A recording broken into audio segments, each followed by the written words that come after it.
Pluggar du på juristlinjen? Då är det här avsnittet till för dig. Välkomna tillbaks till Advokatsnack. Det här är 42 avsnittet av Advokatsnack och det är det sista avsnittet för i år, 2017. Vi har haft ett fantastiskt år med massor med intresse och engagemang från er tittare. Och det är riktigt roligt att göra de här avsnitten till er. Idag kommer jag ge er juriststudenter tips om vad ni kan göra för att förbättra era utgångsmöjligheter när ni är klara med juristlinjen. Jag kommer också prata om hur det var för mig när jag som nybakad jurist började arbeta på en advokatbyrå. I slutet av det här avsnittet så kommer vi också ha en liten tävling till er juriststudenter. Så se till att titta färdigt på hela avsnittet för att få en möjlighet att vinna det pris jag har att dela ut till er. Jag minns hur det var när jag blev klar med juristlinjen och började arbeta på en advokatbyrå. Det var närmast en chockartad upplevelse för mig. Jag kommer ihåg första dagen som om det vore igår. Den absolut första dagen på arbetsplatsen så fick jag en sån här chockakt av min principal. Akten placerades på mitt bord och min chef sa: "Det här är ditt mål, du har en huvudförhandling nu på fredag." Jag fick panik. Jag visste inte vad jag skulle ta vägen. Trots att jag visste att jag kunde en hel del juridik så hade jag ingen som helst aning om hur jag skulle hantera ett ärende, hur jag skulle kunna driva ett ärende framåt. Jag visste inte ens vart jag skulle börja. Den här känslan den var extremt skrämmande.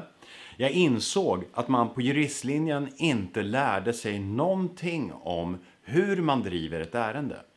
Hur man driver ett case, hur man tar hand om en klient och hur man driver ett ärende framåt.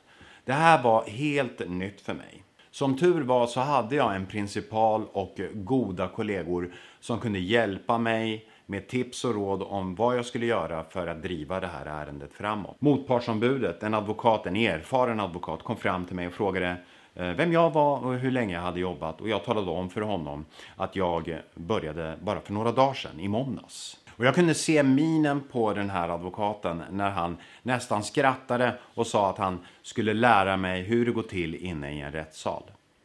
Det där gav mig energi. Jag skulle minsann visa den här advokaten att jag inte är någon gröngöling. Att jag kan driva de här målen och att jag också kan vinna. Domen kom 2 veckor senare och jag vann. Mitt absolut första mål. Och känslan var obeskrivlig. När jag började arbeta som biträdande jurist så krävdes det 5 års arbetslivserfarenhet på en advokatbyrå för att kunna bli advokat. Och under mina 5 första år så snittade jag någonstans mellan 2 till 3 förhandlingar per vecka. För mig gick det således ganska fort för att få den här erfarenheten i hur det är att driva mål framåt. Anledningen till att jag har det här avsnittet idag det är för att kunna ge er tips om vad ni kan göra för att förbättra era möjligheter och ha ett bättre utgångsläge när ni blir klara med juristlinjen. Jag har i ett tidigare avsnitt av Advokatsnack pratat om vilka tips jag kan ge er för att förbättra era möjligheter till att bli grymma försvarsadvokater. Avsnitt 31. Hur du blir en grym försvarsadvokat. Se det, det finns en länk här uppe om ni vill titta på det avsnittet. Förutom de tipsen som ni får i det avsnittet, det vill säga att träna på talförmågan, att gå på många rättegångar och att också spela rollspel, så finns det ytterligare ett tips som jag vill ge er. Se till att så fort som möjligt försöka få en praktikplats på en advokatbyrå.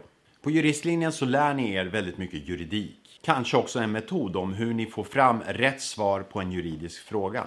Men man lär sig inte hur man driver mål.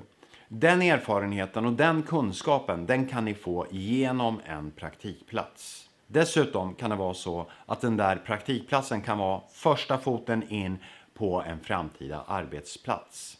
Jag tycker inte ni ska bry er så mycket om hur mycket ni kan tjäna på en praktikplats. Bry er inte om det är en avlönad praktikplats eller en oavlönad praktikplats. Det viktigaste är att ni får en praktikplats och får erfarenheten. Den här praktikplatsen är inte till för advokatbyrån. Den är till för att ni ska få bättre utgångsmöjligheter, få bättre erfarenheter i hur man driver ett mål.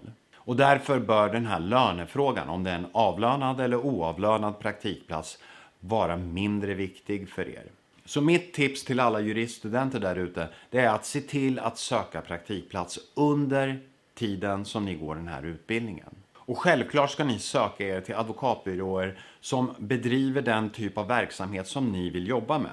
Om du vill arbeta med humanjuridik, ja då ska du söka dig till humanjuridiska byråer. Vill du arbeta med affärsjuridik, ja då ska du söka dig till affärsrättsliga advokatbyråer.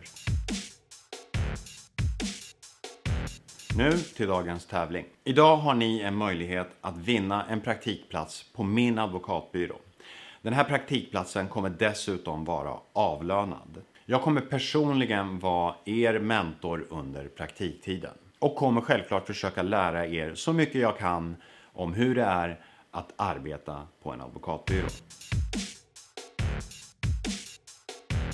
För att kvalificera sig till den här tävlingen så måste du dels prenumerera på min YouTube-kanal. Så om du inte gör det redan, se till att göra det omedelbart. Du måste också studera på juristlinjen och helst ska du ha läst straffrätten. För att delta i den här tävlingen så vill jag att ni gillar den här videon, skriver en kommentar i kommentarsfälten och skickar ett mail till mig på info@advokatmassi.se. I det här mejlet så vill jag att du berättar lite grann om dig själv, hur långt du har kommit på juristlinjen och om varför just du borde få praktikplatsen på min advokatbyrå.